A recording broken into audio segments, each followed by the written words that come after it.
Amados hermanos, muy buenas tardes, Dios les bendiga, gracias por acompañarnos, bienvenidos.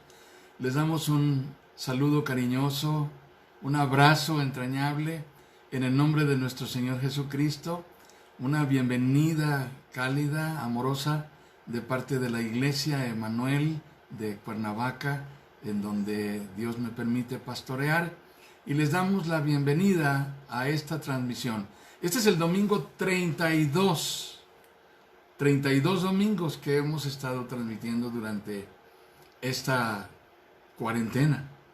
Y con el favor de Dios continuamos ministrando y proclamando el Evangelio de Jesucristo y dándole a Dios la gloria, la honra, la alabanza que es solo para Él, solo Él lo merece. Qué gusto encontrarnos aquí de nuevo, hermanos queridos. Gracias a Dios porque hoy estamos en un nuevo mes. Ya es noviembre y pronto el año terminará, pero gracias a Dios porque podemos estar juntos. Bendito sea Dios. Esto no ha impedido que la iglesia se congregue en torno a Jesucristo el Señor. Esto no ha impedido que demos gloria a Dios, que nos gocemos en adorarle y en glorificar su nombre. Amados hermanos, como cada domingo les recordamos, en pantalla pueden ustedes seguir el orden de nuestra celebración. Si desean descargarlo, el vínculo para hacerlo está en el muro de Facebook. Así que puede tenerlo en su tableta o puede compartirlo desde su celular. Y les animamos a glorificar a Dios. Comenzamos cantando Quiero levantar mis manos. Es para darle gloria a Dios.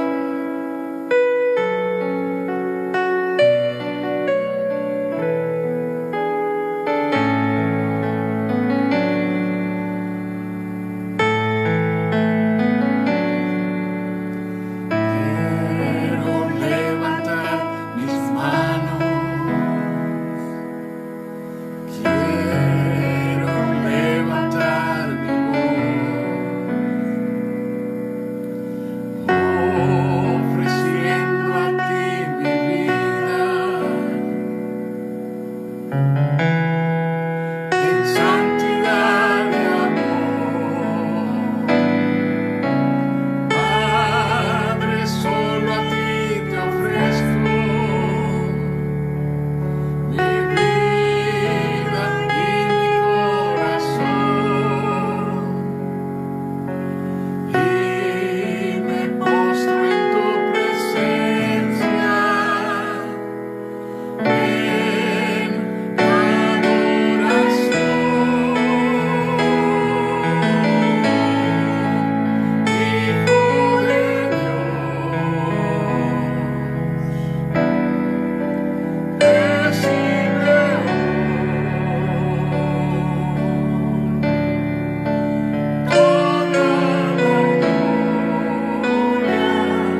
hacemos esta convocación solemne.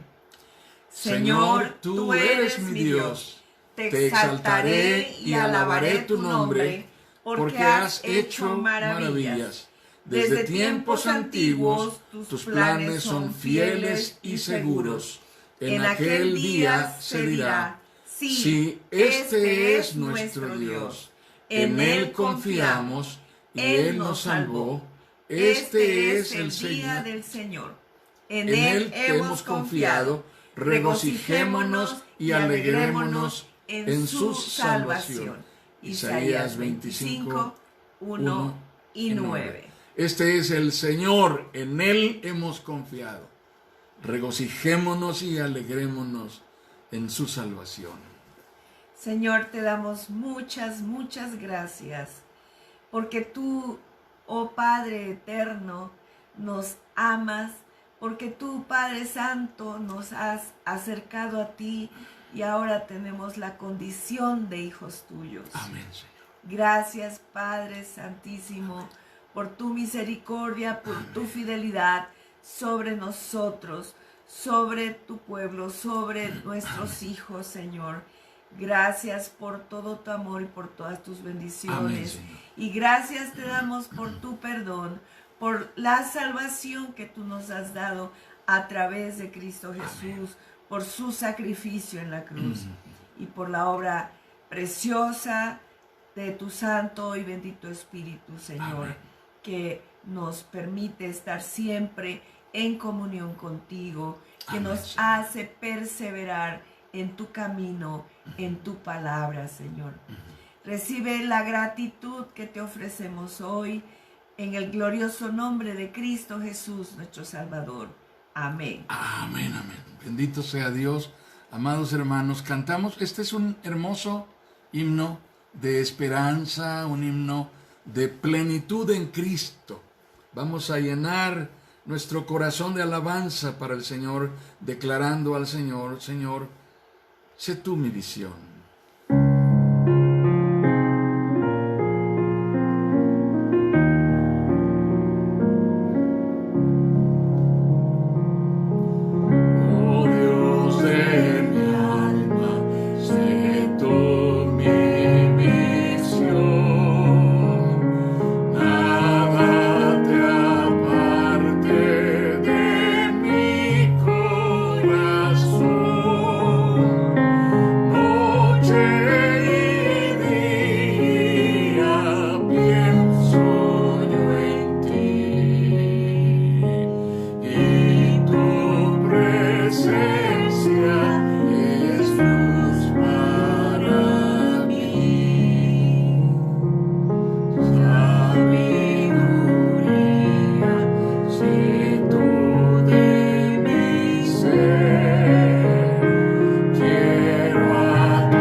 al Señor, hermanos.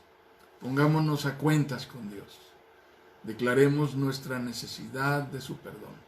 Dios misericordioso, venimos a ti porque nos sabemos necesitados de tu gracia, de tu sobreabundante gracia, de tu gracia fiel, de tu gracia cercana que conoce de nuestras debilidades, de nuestras fallas, de nuestro pecado. Y por eso confesamos delante de ti, Señor, que necesitamos ser limpios, que necesitamos ser purificados, lavados en la sangre del Cordero. Una vez más confesamos delante de ti nuestra maldad, nuestra necesidad, de que quites, Señor, todo estorbo en nuestra vida que pueda impedir nuestra comunión contigo. Ven, Señor, y reconcílianos contigo. Danos hoy la certidumbre de tu perdón. Confesamos nuestra inmundicia, confesamos nuestra falsedad, nuestra hipocresía, nuestro orgullo. Confesamos nuestra altivez y soberbia, confesamos nuestra vanidad, nuestra arrogancia. Confesamos, Señor, la dureza de nuestro corazón, nuestra rebeldía, nuestra necedad. Confesamos, Señor, nuestra insensatez. Confesamos nuestra ligereza, nuestra liviandad. Confesamos, Señor, que no hemos hecho lo bueno. Confesamos que hemos hecho cosas que avergüenzan al Evangelio de Jesucristo. Y por eso venimos a ti para ser lavados, para ser purificados, para ser reconciliados. Oramos, Señor, no por nuestros méritos. Venimos a suplicarte, Señor, por los méritos de tu Hijo Jesucristo, que nos perdones. Danos la seguridad de que hoy, Señor, nuestras cuentas están al corriente en tu presencia. Danos la certidumbre de tu perdón. Clamamos a ti por Jesucristo nuestro Salvador. Amén. Amén. Leamos juntos. La senda del justo es llana. Tú que eres recto, allanas su camino. Sí, en ti esperamos, Señor, y en la senda de tus juicios. Tu nombre y tu memoria son el deseo de nuestra vida. Todo mi ser te desea por las noches. Por la mañana mi espíritu te busca, pues cuando tus juicios llegan a la tierra, los habitantes del mundo aprenden lo que es justicia. Isaías 26, 7 al 9. Qué hermoso, hermanos, pues cuando tus juicios llegan a la tierra, los habitantes del mundo aprenden lo que es justicia. Hoy aprendemos un himno nuevo, es un himno hermoso que compuso, arregló y publicó un hombre convertido del mundo de la música secular. Él se llamaba Thomas A. Dorsey, vivió entre 1899 y 1993.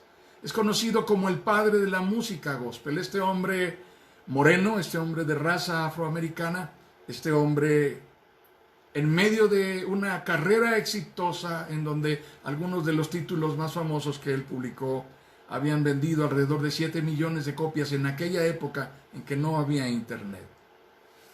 Un día fue tocado por Dios y rindió su vida a Jesucristo y compuso esta que es una oración y que los estudiosos de la historia dicen que era el himno predilecto de Martin Luther King.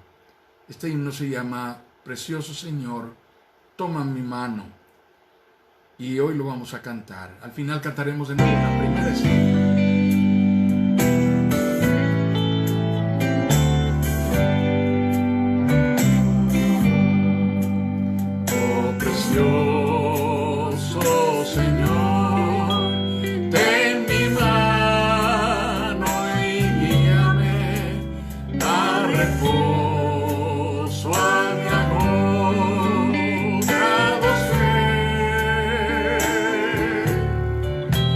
La tormenta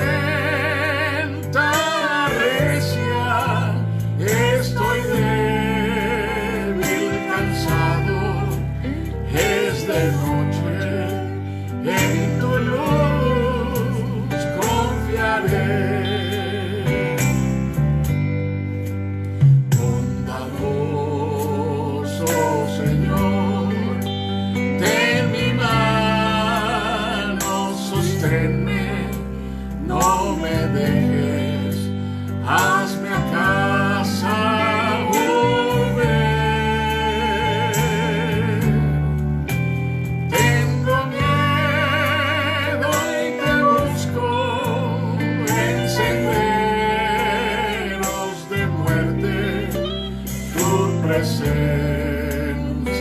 sentir, déjame.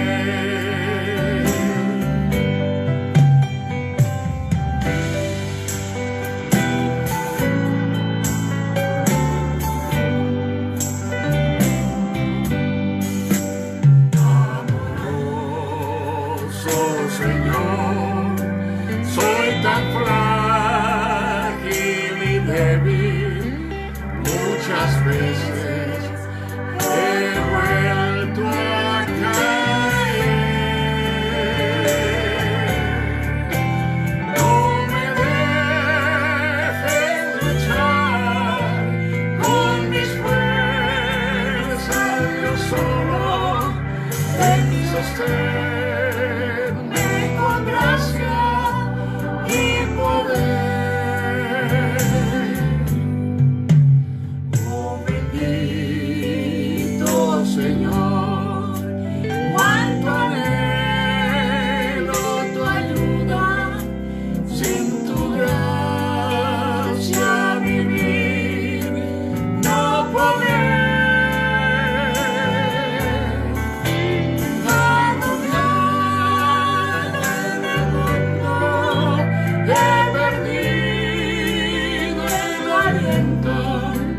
Solo en ti, oh Señor, viviré.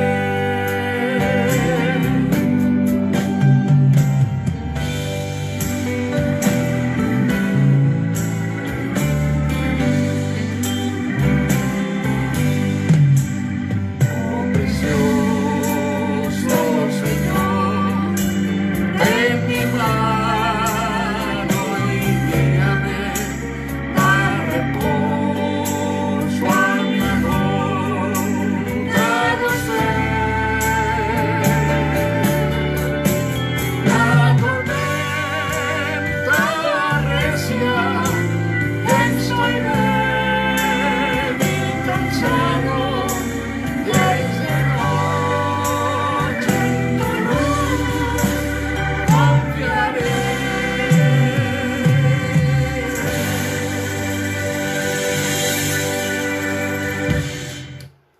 Gloria a Dios, amados hermanos.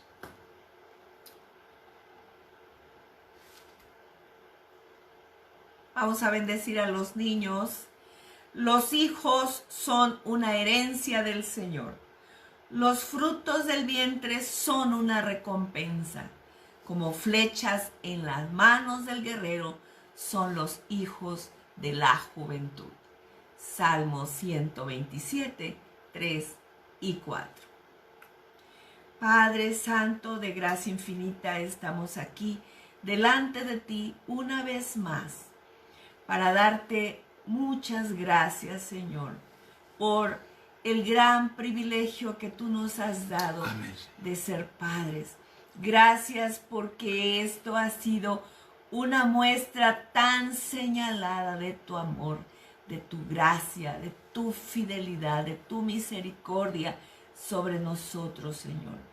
Muchas gracias. Amén. Pero ahora nosotros tenemos una enorme responsabilidad con nuestros hijos, con nuestros niños, nuestros adolescentes, nuestros jóvenes, a quien encomendamos en tus benditas manos. Amén. Te suplicamos, Señor, que tú los guardes en tu regazo, que tú, oh Dios, pongas en ellos esa fe salvadora. Amén, Señor. Que tú los apartes para salvación, Señor. Amén. Y que des a cada uno de sus padres dirección, sabiduría, amén, paciencia, amor, para poder guiarlos en este camino, Señor. Amén. Permite que en cada hogar, Señor, haya una búsqueda incesante de ti, de tu presencia. Amén. También te pedimos por las generaciones futuras, por aquellos que vienen detrás de nosotros, Señor, porque tú los guardes del maligno, porque tú los apartes de toda obra perversa, Señor. Amén. Porque tú a ellos también, como hijos del pacto de tu gracia, Señor, les des una fe salvadora y tú los guardes hasta el fin, hasta que Jesucristo venga otra vez. Te lo rogamos todo en el dulce nombre de nuestro Señor y Salvador, Cristo Jesús. Amén. Amén. Amados hermanos, nuestra lectura bíblica de esta tarde es una selección de textos de Isaías capítulo 40. Así que vamos a leer esta porción de la palabra, que es una selección exprofeso de algunos versículos, y lo haremos alternadamente. Entonces se revelará la gloria del Señor y la verá toda la humanidad. El Señor mismo lo ha dicho. Una voz dice, proclama. ¿Y qué voy a proclamar? Respondo yo, que todo mortal es como la hierba y toda su gloria como la flor del campo. La hierba se seca y la flor se marchita, porque el aliento del Señor sopla sobre ellas. Sin duda, el pueblo es hierba. La hierba se seca y la flor se marchita, pero la palabra de nuestro Dios permanece para siempre. Miren, el Señor omnipotente llega con poder y con su brazo gobierna.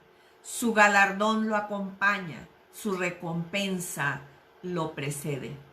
Como un pastor que cuida a su rebaño, recoge los corderos en sus brazos, los lleva junto a su pecho y guía con cuidado a las recién paridas. ¿Con quién compararán a Dios? ¿Con qué imagen lo representarán? ¿Acaso no lo sabían ustedes? ¿No se habían enterado? ¿No se les dijo desde el principio? ¿No lo entendieron desde la fundación del mundo? ¿Con quién entonces me compararán ustedes? ¿Quién es igual a mí? Dice el Santo. ¿Por qué murmuras, Jacob? ¿Por qué refunfuñas, Israel? Mi camino está escondido del Señor. Mi Dios ignora mi derecho.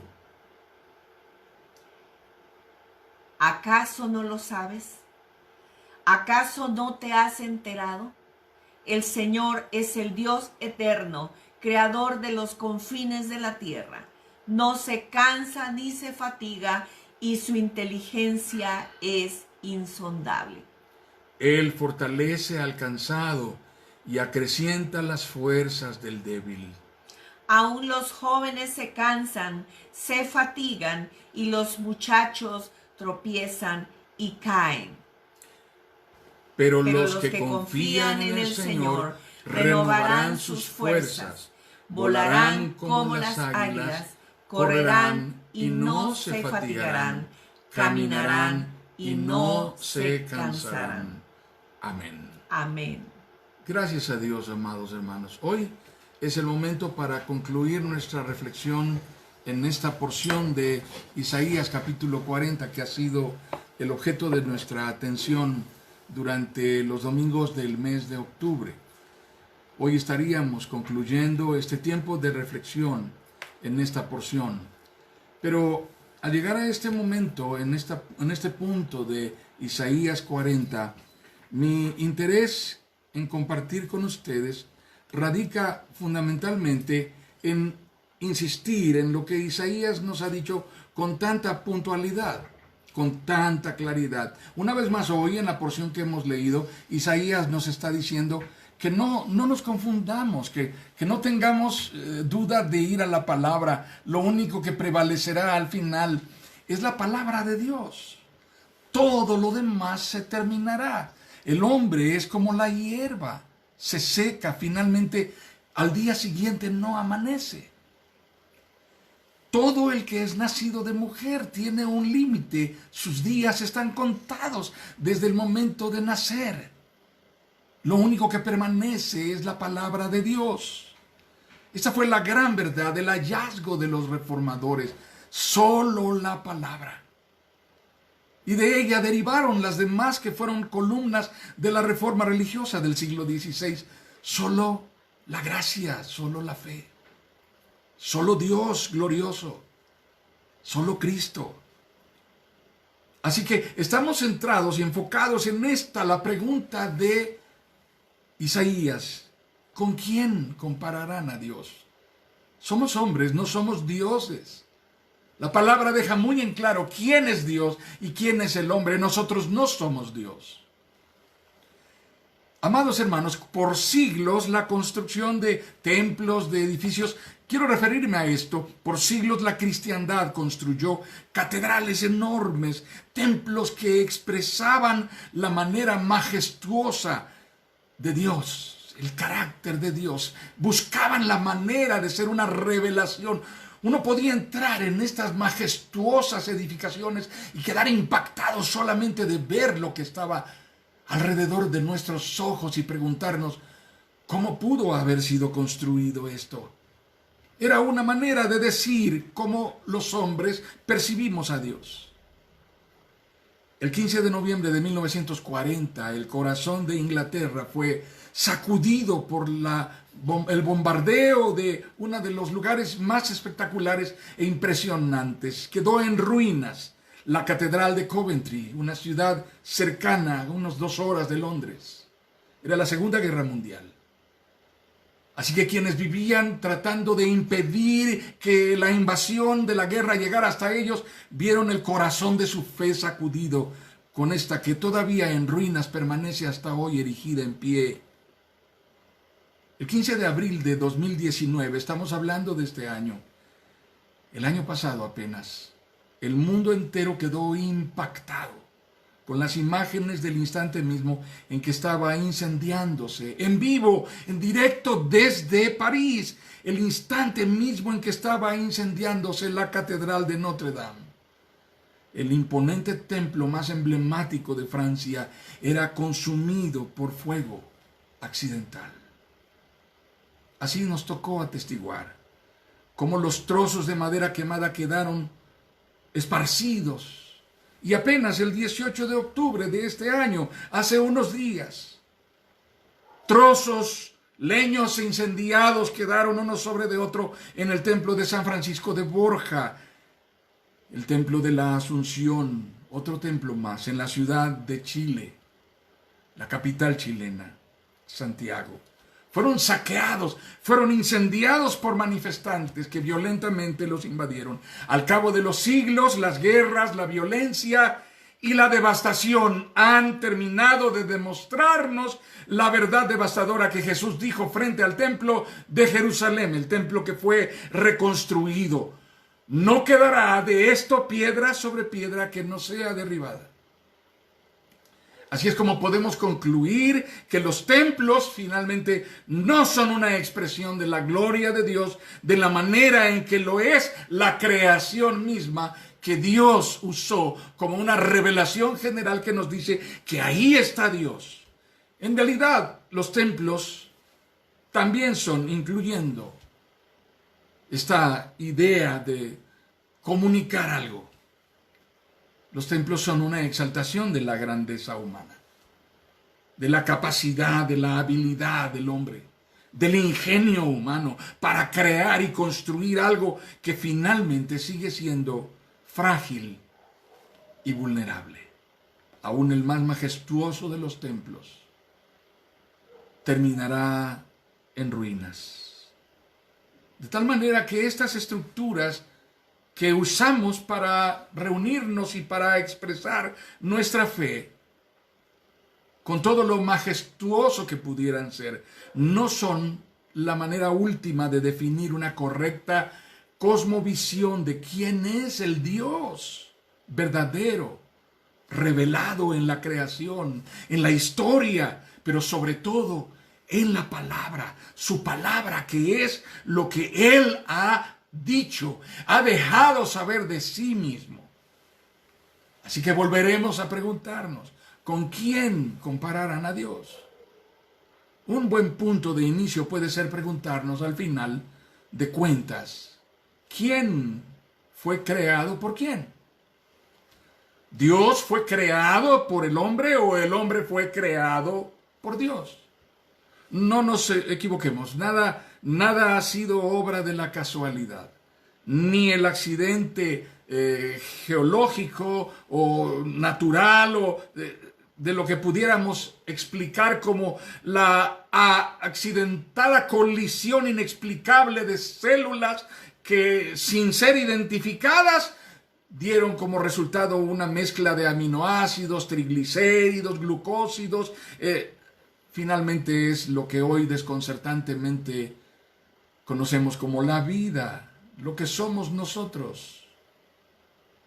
¿Puede esta explicación realmente satisfacernos? De la misma manera en que necesitamos fe para creer que Dios es el autor de todo, se necesita bastante fe para creer que esto otro es la verdad y no aquello. Intentemos poner todo esto y esperemos ver el resultado en un laboratorio de qué tanto funciona realmente. Al final de cuentas, lo que podemos reconocer es que hemos interpretado las cosas religiosamente, pero equivocadamente, de manera invertida. Oramos para darle instrucciones a Dios de cómo hacer las cosas cuando decimos creer en Él. Asumimos que es Dios quien tiene que hacer lo imposible para satisfacernos y dejarnos contentos a nosotros. Vivimos con esta filosofía autogratificante en la cual Dios parece estar obligado a tenernos satisfechos y contentos todo el tiempo. Religiosamente cantamos de manera que en lo que decimos estamos expresando que es Dios quien vive para nosotros y no nosotros para Dios. Así que tenemos que analizar esto. Todo trastorno del verdadero y más genuino y puro sentido bíblico y escritural de lo que es Dios es finalmente una corrupción de la verdad. Todo trastorno del verdadero, más genuino y puro sentido bíblico y escritural de lo que Dios es y de lo que Dios hace, solo es y terminará siendo y conduciéndonos a una distorsión blasfema, herética y falsa del Dios verdadero. Así que no sirve como definición de Dios. Típicamente, tradicionalmente han existido dos interpretaciones dominantes que podemos reconocer acerca de Dios en medio de un universo de conclusiones autogeneradas y totalmente ajenas a la verdad de Dios. La primera de estas parece ser muy religiosa, muy estricta en preservarla como una doctrina válida. Esa primera representa el extremo que quedó retratado en la religión de los contemporáneos de nuestro Señor Jesucristo. Fueron hombres de profundas convicciones intelectuales y conceptuales. Lograron sostener un sistema de pensamiento y conducta social que predominó y se caracterizaba por el legalismo y el ritualismo frío e impersonal. De esta cosmovisión se nos presenta a Dios como el gran referente del orden inviolable y de la absoluta legalidad. Este no es un Dios relacional, no es un Dios cercano, no es un Dios personal. Es un Dios impersonal al que puede acceder el hombre desde su condición rota, maldita, solamente cumpliendo con ritos, penitencias y ofrendas. Es como una especie de transacción. Al no ser un Dios relacional y personal, el hombre no puede acercarse a Él tal y como el hombre es. Esta es una realidad. Este es un Dios que no tiene la capacidad, ni la voluntad, ni la intención de perdonar y reconciliar a la criatura condenada con el juez indulgente dispuesto a perdonarlo. Entonces construimos un sistema religioso legalista y hermético que se especializa en la censura y en la condenación.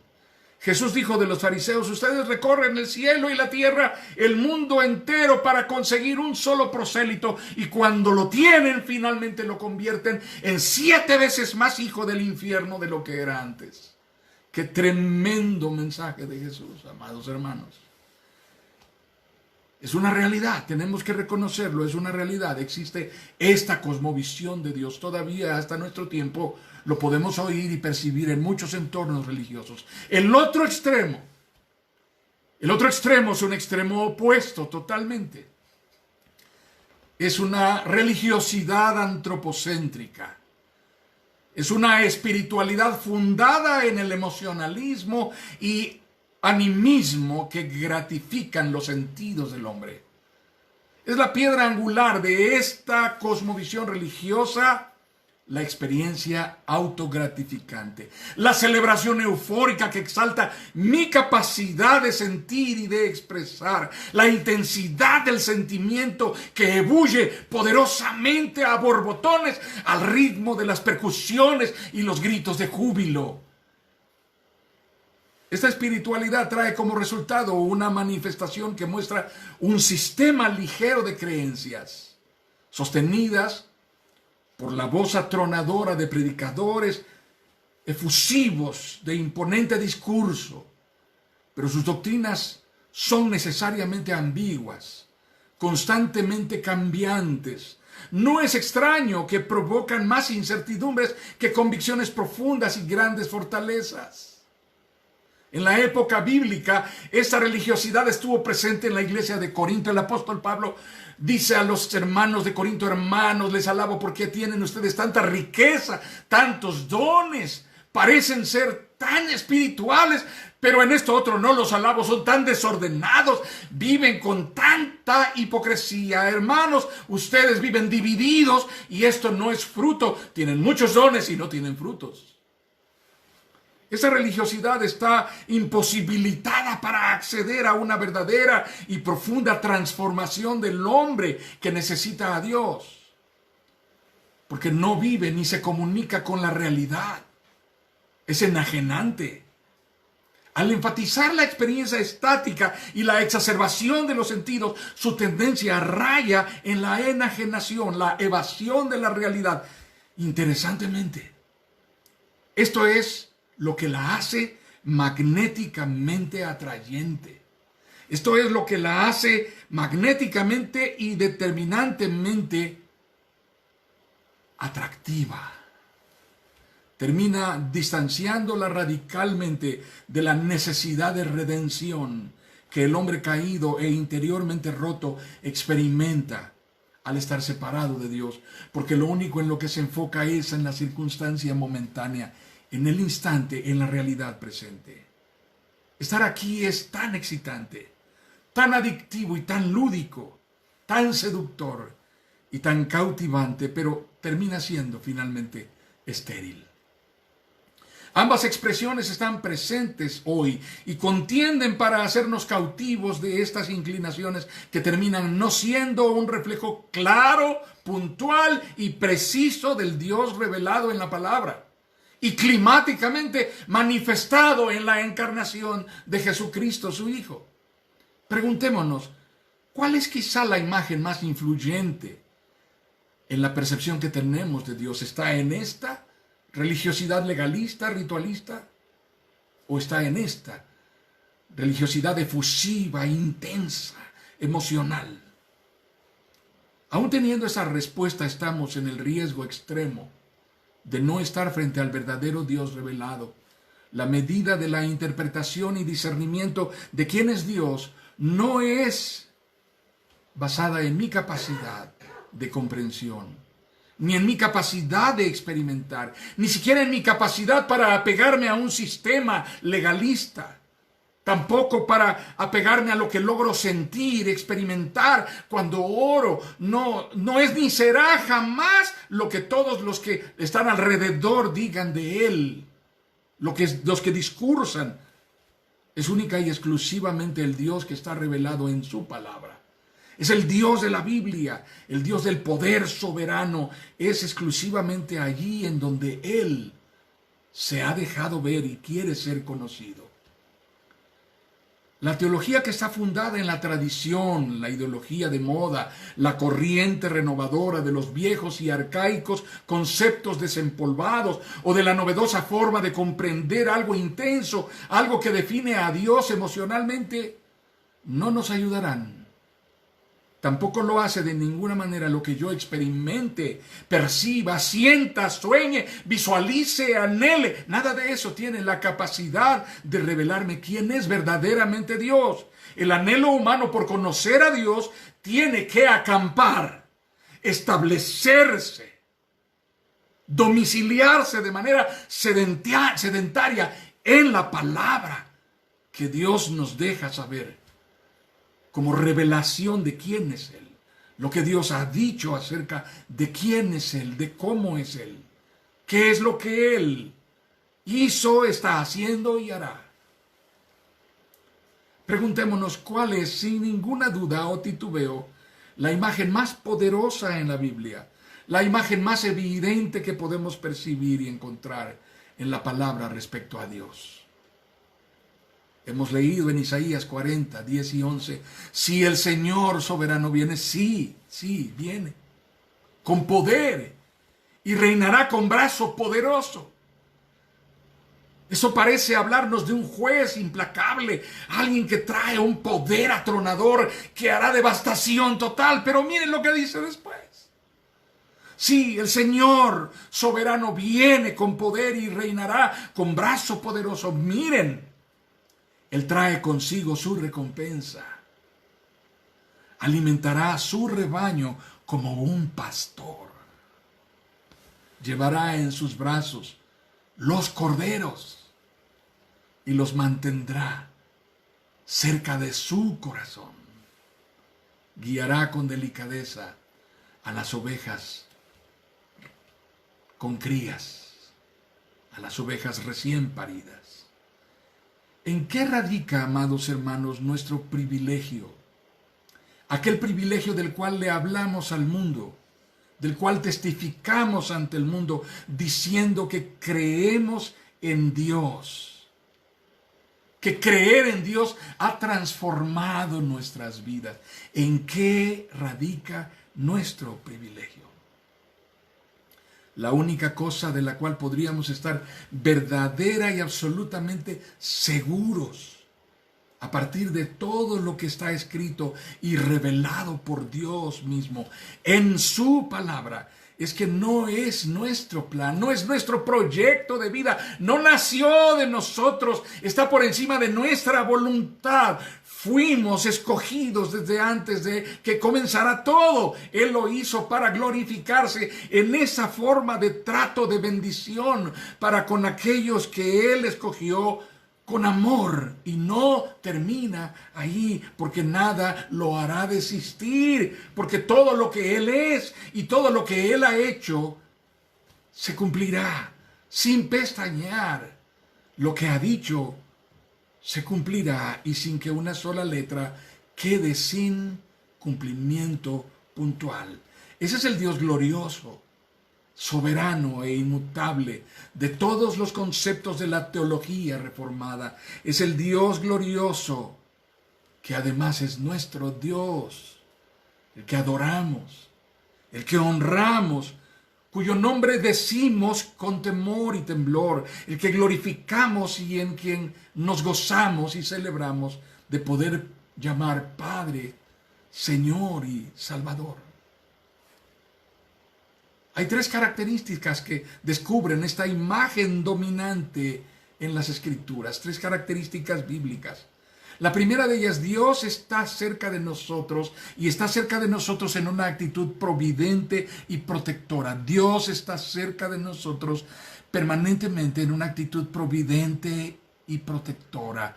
Esta es la primera idea de la Escritura a lo largo de toda la Biblia, desde que tú comienzas a leer hasta que tú terminas de leer. Esta es una idea dominante del Dios de las Escrituras. La segunda idea dominante es ser vulnerables. Tú y yo, ser vulnerables ante Dios es algo que no nos atemoriza, porque no nos pone en desventaja delante de Él. Ser vulnerables ante Dios nos hace objeto de su fidelidad, de su misericordia. El poder de Dios se exalta en nuestra debilidad. Tú y yo podemos ser débiles ante Dios y seremos bendecidos al buscarle. Número 1, Dios está cerca de nosotros en una actitud providente y protectora. Número 2, ser vulnerables ante Dios no es algo que deba atemorizarnos para buscarle. No nos pone en desventaja ante Él. Número 3, la providencia y la protección de Dios sobre nosotros, sin importar la gravedad de nuestra circunstancia, va más allá de toda contingencia momentánea, de cualquier circunstancia temporal, supera toda adversidad presente, porque la fidelidad, la providencia y la protección de Dios están determinadas por los siglos de los siglos para la eternidad. Dios no está jugando. Lo que Dios determinó hacer no es un simulacro, no es un ensayo. Dios está determinado a consumar su redención en aquellos a los cuales llama hijos amados, por medio de Jesucristo, su Hijo. 3 verdades. Dios está cerca de nosotros en una actitud providente y protectora. Es la constante en su revelación. Número 2, ser vulnerables ante Dios es algo que no nos atemoriza, porque no nos pone en desventaja frente a Él. Nos ayuda a encontrar en Él la fortaleza y la certidumbre que Él nos da. Y número 3, la providencia y protección de Dios no se detienen ante la circunstancia, sin importar la gravedad de la contingencia que estemos viviendo. Su providencia y protección, su fidelidad, son fieles y soberanas y superan la temporalidad, se proyectan hacia la eternidad. Miren, el Señor omnipotente llega con poder, con su brazo gobierna, su galardón lo acompaña, su recompensa lo precede, como un pastor que cuida su rebaño. Recoge los corderos en sus brazos, los lleva junto a su pecho y cuida con cuidado a las ovejas recién paridas. La figura metafórica y la imagen virtual del pastor, proyectada desde el vínculo entre el que apacienta al rebaño y la oveja que es objeto de protección y cuidado, es la figura emblemática dominante en la Biblia. Y es la que caracteriza de manera reiterada, de modo más generoso, de manera más puntual, el tipo de trato al que Dios nos ha llamado, el tipo de trato que expresa el carácter y la naturaleza de Dios. A esto es semejante Dios. Esto es Dios. Así es como Dios se revela. Preguntémonos, hermanos, ¿esta es la certidumbre que domina en nuestro corazón y en nuestra mente? ¿Este es el pensamiento que nos cautiva, que nos sobrecoge cuando pensamos en Dios? ¿Es así como vamos a Él cuando oramos? ¿Es así como abrimos nuestro corazón cuando adoramos, cuando cantamos? Porque cantar y adorar es un reconocimiento de lo que Dios es. No tienes nada que hacer cantando solo por entretenimiento y recreación. Lo hacemos para confesar lo que creemos de Dios, lo que hemos vivido caminando de su mano, lo que hemos experimentado mientras estamos postrados en su presencia, clamando por su gracia en nuestra vida, por su misericordia y favor en nuestra circunstancia real. Esto es lo que a lo largo de la Biblia queda claro. Este es el Dios de toda compasión, el Dios de toda misericordia, el Dios de toda gracia. Podemos ir a Él. Hallaremos oportuno socorro si vamos al trono de su gracia, si reconocemos nuestra necesidad de su misericordia, si clamamos por Jesucristo su Hijo, ser reconciliados con Él. Una de las ideas que acompañan a la religiosidad popular ajena a la Biblia responde a la inclinación del hombre por hacer a Dios igual a sí mismo. La inclinación del hombre por asemejar a Dios consigo mismo. Esto es, asemejar a Dios a nosotros, hacer a Dios común a los hombres, a sus criterios, a sus ideas, a sus costumbres, a sus comportamientos, a su lenguaje, a sus atavíos y maneras de pensar, a sus modalidades, preferencias, a sus apetitos y pasiones, a sus esclavitudes y vilezas, pero no está Dios allí. Esta forma de religiosidad es popular. La gente acostumbra a vulgarizar lo que es sagrado porque no puede transigir o someterse a ello. Dado que lo sagrado es tan inaccesible, es más fácil hacerlo vulgar y terminar por envilecerlo. Pero la Biblia nos deja saber esto. Dios, el Dios de la Biblia, el Dios vivo y verdadero, es un Dios cercano. Se ha revelado en Jesucristo su Hijo. Nos ha hecho saber que su propósito es un propósito de salvación. Por medio de la cruz de Jesucristo, Dios nos ha dado el mensaje final de la revelación, el último y más poderoso y contundente mensaje que revela quién es Él. El Dios que se especializa en redimirnos reconciliándonos con Él. Vengamos a Jesucristo. En Él está la gracia de Dios, palpablemente retratada, descrita, revelada, patentizada. Este es el gran misterio de la teología cristiana, fundamentada en la Biblia. Dios se ha revelado, pero al hacerlo, viniendo encarnado en Jesucristo su Hijo, lo hizo de una vez y para siempre, para dejarnos saber que su propósito de salvación está cumpliéndose y nada lo detendrá. Juan escribió el Evangelio, en el capítulo 1 del Evangelio dice, vimos su gloria, gloria como del unigénito del Padre, lleno de gracia y de verdad. Aquel Verbo, hecho carne, habitó entre nosotros. A lo suyo vino y los suyos no le recibieron, pero a todos los que le recibieron les dio potestad de ser hechos hijos de Dios.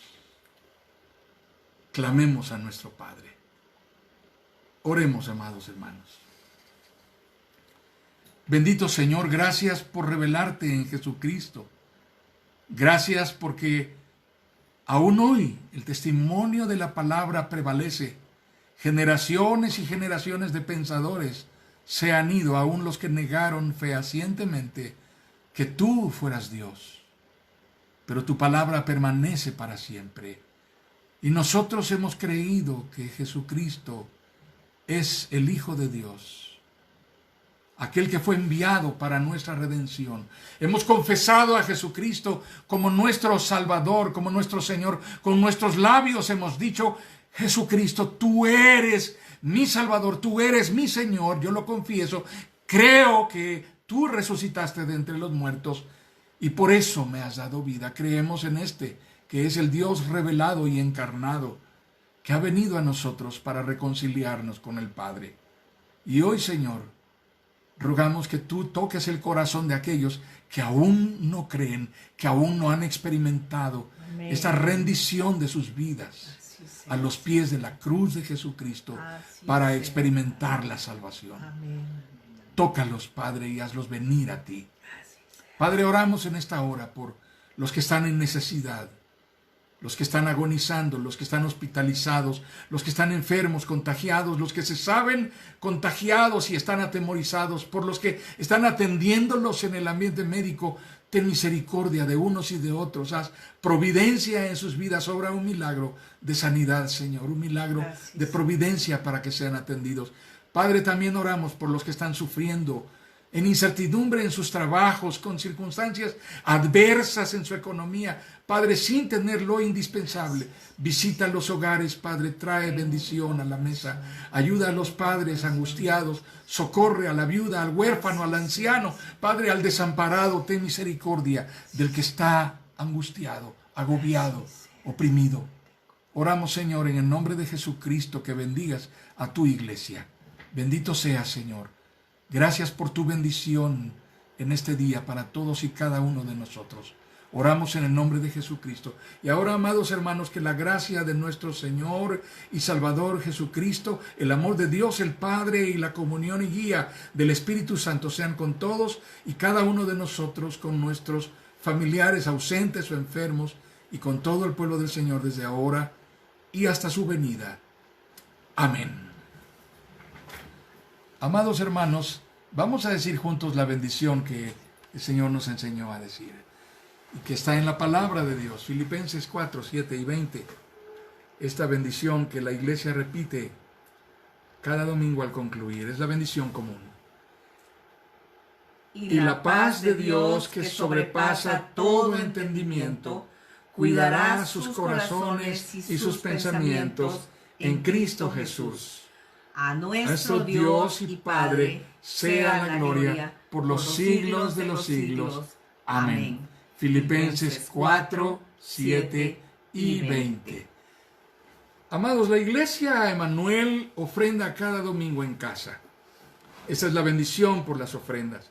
Recuerden esto: el que siembra escasamente cosechará, y el que siembra en abundancia cosechará. Cada uno debe dar según lo que haya decidido en su corazón, no de mala gana, ni por obligación, porque Dios ama al que da con alegría, y Dios puede hacer que toda gracia abunde para ustedes, de manera que siempre, en toda circunstancia, tengan todo lo necesario y toda buena obra abunde en ustedes. Segunda a los Corintios 9, versículos 6 al 8. Si usted quiere unirse para ofrendar a Emmanuel, la iglesia que está sosteniendo este ministerio, puede hacerlo. Háganoslo saber en privado. Cantamos esta alabanza para consagrar la ofrenda.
por acompañarnos, gracias por participar de este tiempo de adoración cada domingo.